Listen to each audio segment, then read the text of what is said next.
It is the final game week of this season. What a season it's been. Some highs, some lows, a pandemic fit in between.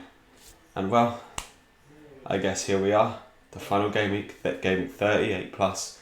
And without further ado, let's go straight into this for the last time.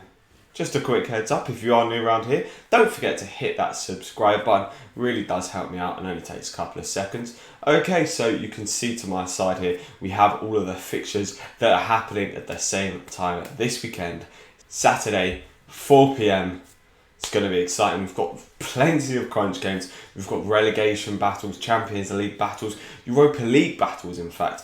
The likes of Arsenal versus Watford. Watford realistically have to at least get a point out of this game to stay in the league. And their main rivals, Aston Villa, playing West Ham. I actually fancy Watford more than I do Aston Villa at this point. I think West Ham, and the form they've been on, a tougher opponent than Arsenal, to be honest. Then we've got Bournemouth taking on a pretty poor Everton side of late. So if Bournemouth could grab a win here and by a couple of goals, we could still see them staying up this year. However, Aston Villa at the moment, they're in the prime position. Realistically, it's going to be whichever one of these teams wins or gets points from these games are going to be the team that stays up. All of their fans must be quaking at the thought of tomorrow right now. It's crunch time.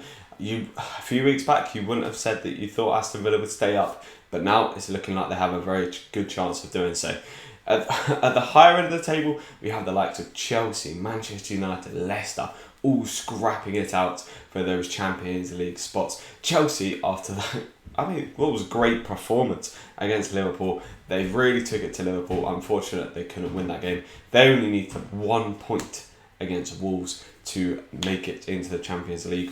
I can see them doing that. However, Wolves, they also want Europa League. They need to win this game to go to leapfrog Spurs, or stay above Spurs, who are playing a very poor form Crystal Palace. So they should definitely be winning that game. We've got Leicester and Manchester United taking on each other. Whichever team wins this game will get Champions League. It's as simple as that. If Leicester win, they get Champions League. If Manchester United win, they get Champions League. If it's a draw, most likely we will see Manchester United getting Champions League, and potentially if it's a draw, Leicester could also get Champions League if Wolves beat Chelsea. But I can see either side winning this one. It's going to be a very tight game, hard to call considering Leicester of late have had some very bad form. You would sort of lean towards more the sides of Manchester United, but Manchester United drew against West Ham and they drew against Southampton, and they're not as good a side as people thought they were. Bruno Fernandez looks absolutely knackered. Personally, I feel he should have been rested in the FA Cup. He looked absolutely knackered against West Ham, and they could have basically secured Champions League in that game, but they didn't, and so they have to go and win this game against Leicester.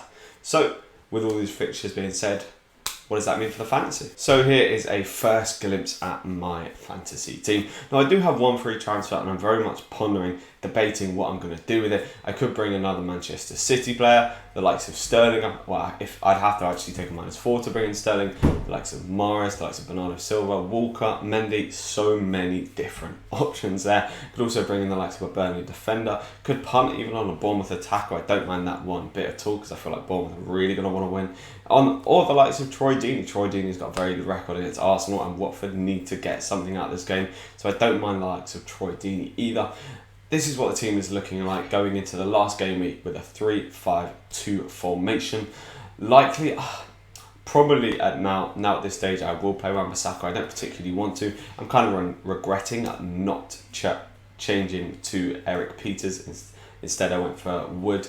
Peters would just mean I have a bit of a better defence. Although you never know, Wan-Bissaka is still a differential for me, and he could easily pull out a clean sheet against Leicester. In goal, it's a very tough decision once again. I've got McCarthy playing against Sheffield United, and we've got West Ham, Fabianski playing against Villa. Now in this game, I can see Villa scoring against West Ham, so I'm leaning more towards the likes of McCarthy. In the other defence, we have Trent, stapled on. For anyone, we didn't have him last week, maybe took out last week because he got 0-1-0. Goes and scores a goal, grabs an assist, all of a sudden 13 points, and you're left behind if you don't have him. You're left so far behind. But yeah, Trent, a very good option, obviously been a staple throughout the season. And the final defender, Tarkowski, hoping he can grab a goal, do something.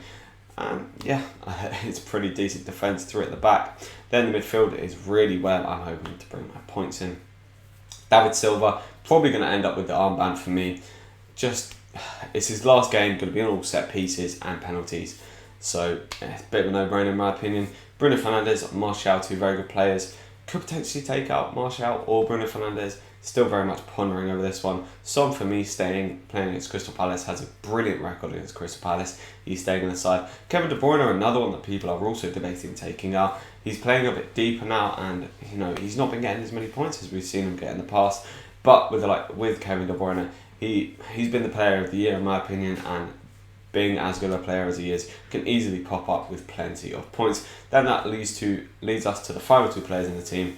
2 men up front, with the likes of Danny Ings and Chris Wood. Hoping Chris Wood can keep his return to me. Scored and got a bonus point last week, so not too disappointed with that. Danny Ings I was quite disappointed with. It went from the potential of 13 points all the way down to 4 points after we missed that penalty. That was a gutting moment, and I really could have done with those points in my winning leagues at the moment. But yeah, this is what the team is shaping up to look like. Let us know how you guys are thinking of approaching this game week 30 for 8+. And it's the last game week, so let's just all enjoy it. Hopefully you can get the rank that you wanted, and I'll see you soon. Have a good one.